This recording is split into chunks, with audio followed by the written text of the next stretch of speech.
Please give a warm welcome to the Assistant Adjutant General, Army, Camp Ripley Senior Commander, General Lowell Crew.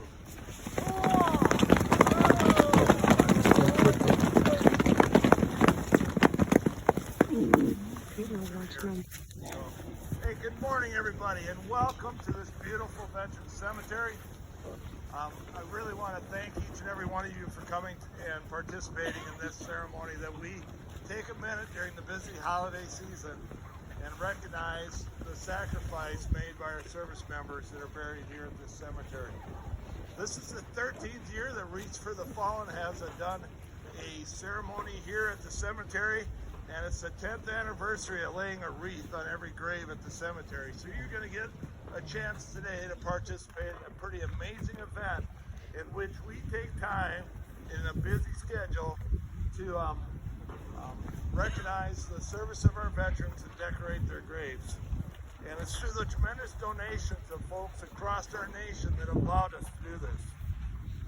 Today we're surrounded by heroes that served our nation, and heroes that entered this cemetery either from anywhere from 18-year-old youths that will never grow old to old veterans that have passed away and served their time. And they're all heroes because each and every one of them stood up and raised their right hand and swore an oath to defend our Constitution. But they also, on that same day that they enlisted in the armed services, signed a blank check. Okay? And that blank check talked about the fact that they were willing to sacrifice their life in defense of this nation. And sometimes fate cashes that check, and sometimes it doesn't. And this week, 9 days ago, we were reminded again that fate comes in every once in a while and cashes that check when we lost our 3 Minnesota National Guard crewmen on a routine maintenance flight as they left the Army Aviation Facility in St. Cloud. So today, there's 3 families in Minnesota that this holiday season is really heartfelt right now. And so we want to remember Chief Warrant Officer 2 Rogers, Chief Warrant Officer 2 Nord, and Warrant Officer Candidate Plattenberg, as their families are dealing with some of the worst things you can deal with in the holiday season, which is the funeral of your loved ones. So today, as you lay wreaths on these graves, remember that you want to wish these veterans a Merry Christmas and a thanks for their service as you decorate their grave and remember what they did for our nation. And so I've got a little bit of a script here that John prepared for me that I'm going to read. And as we're gathered today in this Veterans Cemetery to remember that we are one nation under one flag, we are all proud to be Americans that live in a free society made up of many people, many races, from many walks of life. The freedoms we enjoy today have not come without a price. Lying here before us in this hallowed ground and in cemeteries around the world are thousands of men and women who have served our nation. Many of you here today have answered that call and served your country well.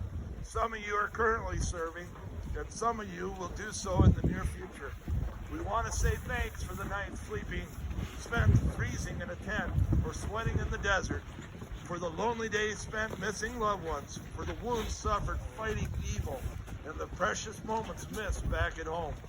A special thank you is in order to your families, to the parents who raised you and made you the man or woman that you are today. A special thank you as well to the loved ones who have stood by you with their love and dedication. And for those lying here, may your legacy be honored for generations to come. May your blood not have been shed in vain. May we prove worthy of your sacrifice. As time marches on and we lose members of this generation, it is imperative that we recognize and honor their service and sacrifice and ensure America never forgets the cost of freedom. There are men and women serving today in all branches of the military, here at home and in places far away from our coastlines. We also want to honor them and their families for the sacrifices they make each day to keep our country safe. You are the brave ones, our heroes. You are the pride of our nation, our strength and our foundation. Thanks to you, millions have been freed around the world. And now we shall place a wreath in honor of each of our military services. First off, John Parent will place an honor wreath in the memory of those who served in the United States Army.